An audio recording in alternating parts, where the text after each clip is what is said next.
If ever there was a week when you would say you absolutely must be at Crossway groups, it would be this week.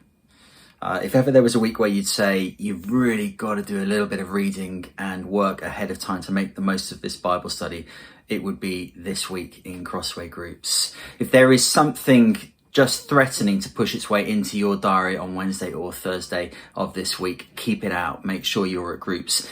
And if it's at all possible to find 20 or 30 minutes to read the passage and do a bit of work in advance, make sure you do.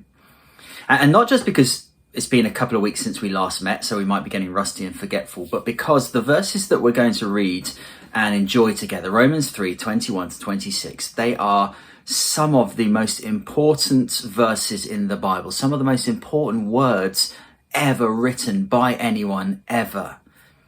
Martin Luther, the great theologian and pastor from the 1500s, he said of Romans 3, 21 to 26 that they were the cathedral of the New Testament, a space in which there were soaring heights of theology delivered for us. And he was right, because in Romans 3, 21 to 26, we get to the very heart of the gospel, our life, our belief, our salvation, and to the very heart of who God is and what he's like.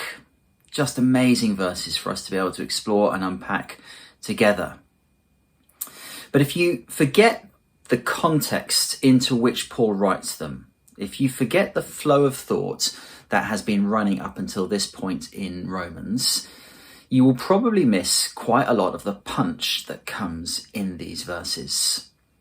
You've got it in front of you. You'll see Romans 3:21 starts with just two words, but now. But now.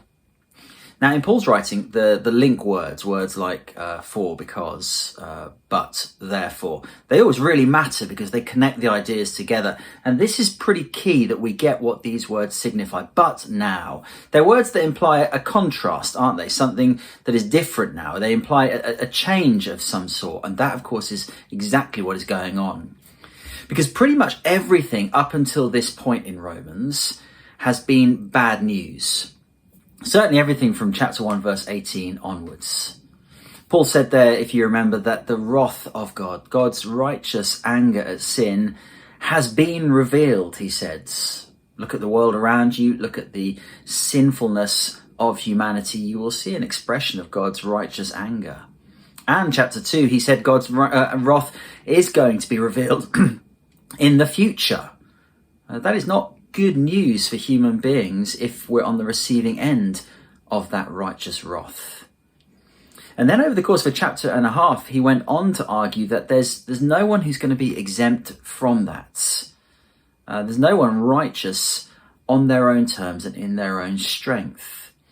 He creates this hypothetical character, I think probably hypothetically Jewish, who comes back with all kinds of objections. I've got the law, says this person. I've been circumcised, says this person. Doesn't this give me a kind of a head start with God? Doesn't this naturally put me in his good books? But Paul says, no, it's not having the law or having circumcision. It's complete obedience to it that matters. And no one is completely obedient. So that by the end of Romans chapter 3, verse 20, he's argued all alike are under sin. And as a consequence, all alike are under wrath. It's a universal problem, and a really, really big one at that. But you remember Paul started his letter saying to the Roman church, I want to come, I want to strengthen you, and I want to reap a harvest among the nations. That is not Paul speaking with a kind of pessimism that says all is lost, there's a terrible, terrible problem. Yes, there's a problem, but Paul seems to think that he has the solution, and the start of his book is full of hope and full of optimism, in the same way that those two words, but now, are full of hope and optimism. Like the sun rising after a cold, dark night. Because what we get in chapter 3, verses 21 to 26 are the heart of our salvation and the heart of the God who has given us that salvation. So dig into it now. Enjoy digging into it for a few minutes, perhaps with your workbook to help you along the way, and then come with lots of thoughts and encouragement to your group this week.